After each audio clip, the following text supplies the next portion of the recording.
Bum bum bum bum bum bum bum bum bum bum bum bum. The Peter Dislike Show. Bum bum bum bum bum bum bum. I was in college at when I ran into some toxicity with people that I thought were close friends.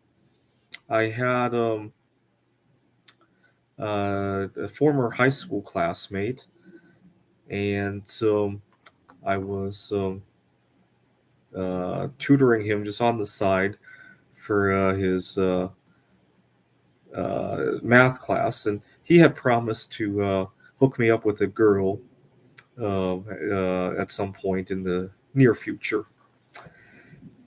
It was the fall semester where I was helping him out on his homework, and then come Valentine's Day, I learned that he had a girlfriend, and my initial thought was, that's great.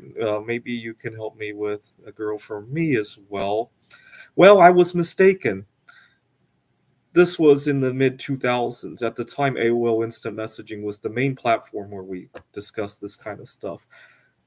One of the last text messages I heard from him before he disappeared for a very long time was his message about having a girlfriend now, because he got so consumed with the girl, he left me behind in the dust. And I should have taken that as a harbinger event of that's how we operate here in the United States. But you know what? I trust people a lot more than that, a lot more than I should say.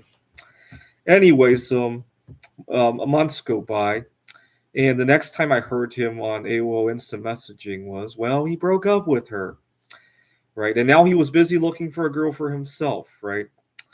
And I was heartbroken because I really worked my hardest with him, with the understanding that we would work together in looking for the girl.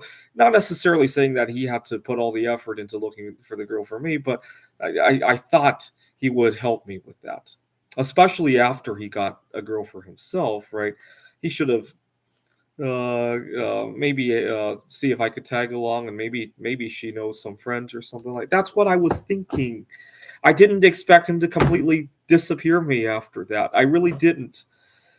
And unfortunately, that was not the only time in my life I've run into that. Nowadays, it happens at my workplace as well. This is a big reason why I want to move to Taiwan. Over in Taiwan, I don't think people operated that way. I My uncle works for a bank, and we've gone to his workplace a few times to visit him, to pick him up for various events. And he and his colleagues would never behave like that, in my opinion. Their workplace is very relaxed, and there's no dress codes. There's nobody is feels like very guarded or anything like that. And things just flow, right. I sometimes, as we go to meet him, he's having a conversation with his coworkers, and ideas just freely flow out, right. Not just work ideas, right, but in Taiwan, it's not unusual for people to give personal advice to their colleagues. I overheard him talking to a colleague about some. They need to avoid.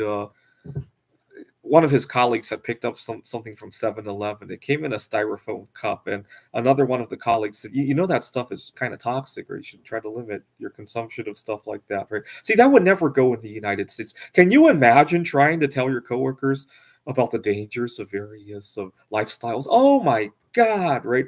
But you know what? As toxic as that might sound, I would entertain that thought, because you know what? If I'm doing something that's hurting myself and I don't know it, I'd like to know it, right? And I don't know how we became so closed off here in the United States, right? Actually, part of the reason I burned the bridge with the friend who I was tutoring is that I behaved a little bit too openly, right? I used to talk to him about he had a he had tried to, well, he eventually did start smoking, but he had tried a few cigarettes at this point, and I was telling him how dangerous that would. He was literally playing with fire, and he didn't appreciate that, among other things just like that, right? And I don't get it. I really think we need more camaraderie in our society, right? And Still hurts. That the incident with the girl, that would have been Valentine's Day 2008, right? And it still hurts even to this day now that I think. But it hurts because, in large part, because that wasn't the only time I've run it. I continue to make that same mistake over and over and over again because I trust people, and I want to one day be able to trust people. If not in this lifetime, in a future lifetime, an arrangement like that could have worked, right? All right, please continue to pray for me by leaving a dislike. I had another upset this morning. I won't talk about that upset just yet because it could be a misunderstanding. I'll sort it out. Please continue to pray for me. You know what? It was nice that I got upset this morning because I went out to do some bismuth art and to take my mind off of what was going on. Right, that's been a theme for me. I figured out how to get the back to pour right as well. So continue to pray for me. Leave a dislike on this video. This is the Peter Dislike Show. Bum bum bum bum bum bum bum bum bum bum bum bum. The Peter Dislike Show. Bum bum bum bum bum bum bum bum.